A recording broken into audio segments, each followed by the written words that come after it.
You were fine 5 minutes ago. Then you open the app, and somewhere between their vacation photos, their new car, their glowing relationship, and their business announcement, you stopped being fine. Nothing in your life changed, but somehow, everything felt like it wasn't enough. That feeling has a name. It has a psychology.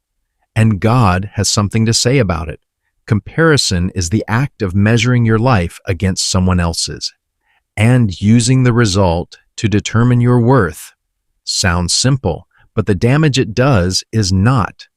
Psychologist Leon Festinger first described this in 1954. He called it social comparison theory. His research showed that human beings have a natural drive to evaluate themselves, and we almost always do it by looking at other people. It's wired into us. But here's what Festinger didn't know. He was studying people before smartphones, before Instagram, before TikTok, before we had access to the highlight reels of 10,000 strangers in our pocket at all times. The comparison drive God designed to help us grow. Social media turned into a weapon. Every time you open Instagram or TikTok, your brain releases a small hit of dopamine, the same chemical triggered by gambling and sugar. You feel a rush. You keep scrolling, but here's what's happening underneath that rush. Researchers at the University of Pennsylvania found that students who limited social media to 30 minutes a day showed significant reductions in loneliness and depression within just 3 weeks, because every time you see someone's success, your brain doesn't celebrate with them. It compares. Am I that far along? Why don't I have that yet? What's wrong with me? And the more you scroll, the more your brain treats their highlight reel as the standard you must meet. You're not comparing yourself to real people. You're comparing yourself to a curated performance. And you will never win that comparison because it was never real. Psychologists identify 2 types of comparison. Upward comparison, looking at people who seem to have more than you. Better job, better body, better life. This triggers feelings of inadequacy, envy, and shame. Downward comparison, looking at people who seem to have less. This gives a temporary feeling of superiority, but it doesn't last, and it slowly shapes you into someone who needs others to be beneath you to feel okay about yourself.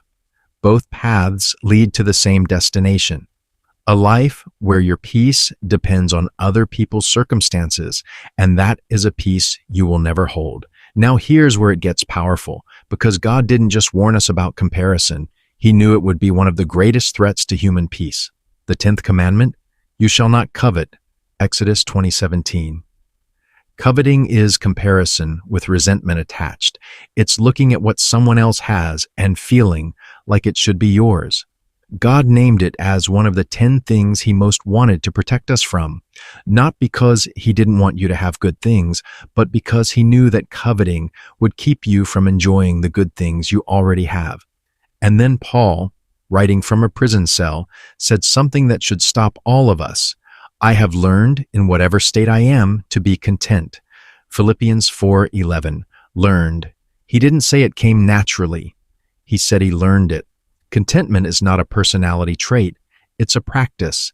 And Galatians 6:4 says this, each one should test their own actions. Then they can take pride in themselves alone without comparing themselves to someone else.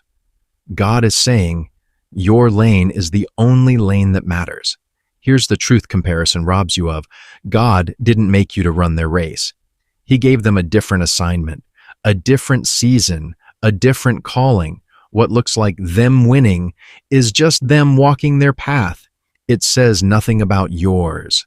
Psalm 139:14 says you are fearfully and wonderfully made, not accidentally, not as a backup plan, purposefully, specifically, uniquely. When you compare yourself to someone else, you are essentially telling God that His design for your life is inferior to His design for theirs. That's not humility. That's ingratitude dressed up as insecurity. Your crown was not made for their head, and theirs was not made for yours. So, how do you break the cycle? Step 1, audit your feed. If an account consistently makes you feel behind, small, or not enough, unfollow it. That's not weakness. That's wisdom. You are guarding your mind. Proverbs 4:23. Step 2. Replace scrolling with gratitude.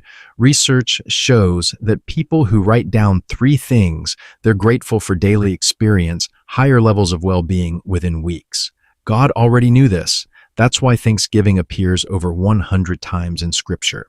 Step 3. Remind yourself of your assignment. Every morning and before you open any app, remind yourself what God called you to. Your business, your family, your healing, your purpose. What they have was never meant for you. What God has for you was never meant for them. Step 4. Celebrate others genuinely. When you can celebrate someone else's win without feeling diminished by it, you have broken the power of comparison. That's called freedom, and it's available to you right now. Scrolling didn't steal your peace by force. You handed it over, 5 seconds at a time. But today you take it back, not by deleting every app, not by pretending other people's blessings don't exist, but by choosing every single day to tend your own garden. But godliness with contentment is great gain. 1 Timothy 6:6. You are not behind. You are not less. You are not forgotten. You are crowned. You are called. You are exactly where God needs you to be. To become who He designed you to be, this is your moment with Crown. If this spoke to you, like, comment, and subscribe. Share this with someone who needs to hear it today.